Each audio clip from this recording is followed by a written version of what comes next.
Il va alors choisir de s'exprimer lors d'une prestigieuse conférence organisée par le Wall Street Journal et diffusée sur Internet. Tous les poids lourds de la Silicon Valley y ont déjà défilé.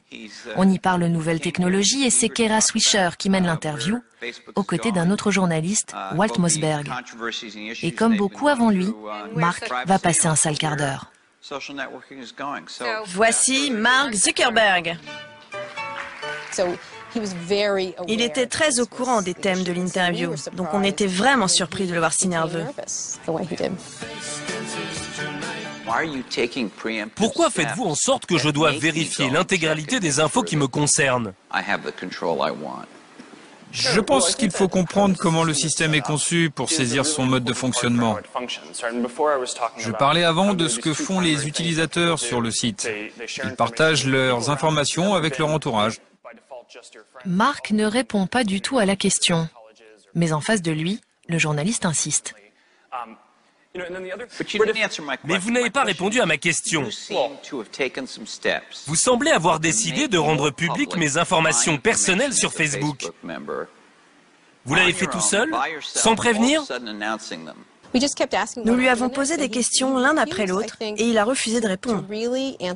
Alors nous lui disions, répondez! Ce n'est pas ça notre question. Et à force de ne pas répondre aux questions des deux journalistes, l'interview devient de plus en plus musclée. Ces emails que vous avez écrits à la fac, ils vous suivent, que ça vous plaise ou pas. Kara évoque un email envoyé par Mark 5 ans plus tôt. Un email où il écrivait que les utilisateurs de Facebook étaient bien naïfs de lui faire confiance. Mark est déstabilisé, il commence à transpirer. Comment expliquez-vous le scandale que ça a provoqué? Ça vous touche? Oui. J'ai fait plein de bêtises quand j'étais à la fac. Je ne me cherche pas d'excuses. Et je suis vraiment désolé d'avoir fait ça.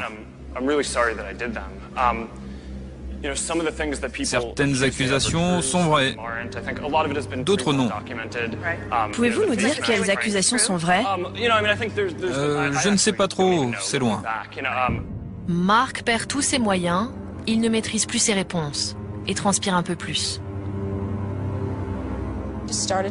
Et il se met à transpirer, mais vraiment transpirer. À quel point transpirait-il? Oh, entre nous, on appelait ça la fête de la transpiration. On ne pouvait pas voir ça du public, mais c'était vraiment énorme. Ça coulait à grosses gouttes le long de son nez. J'avais peur qu'il fasse un malaise, et il était tout pâle, il avait l'air malade. Pour moi, c'était une crise d'angoisse. Il nous a dit qu'il ne se sentait pas bien, mais en tout cas, c'était très mauvais pour lui. Pour détendre l'atmosphère, Kara interrompt l'interview et tente une petite plaisanterie. Vous voulez retirer votre sweat? Non, je ne l'enlève jamais. Je sais, mais il y a des femmes dans le public qui aimeraient bien que vous l'enleviez. Non,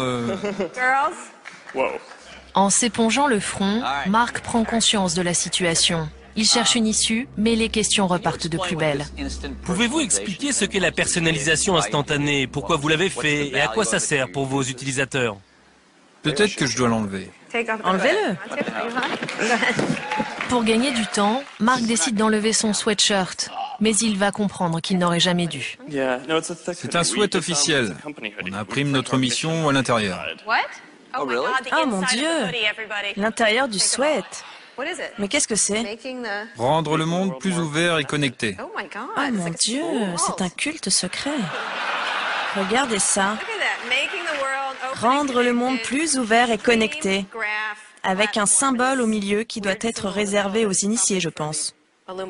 Un logo mystérieux qui vante les valeurs de Facebook.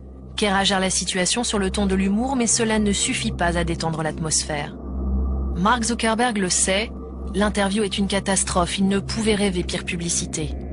Ce jour-là, il prend conscience de ses difficultés à communiquer.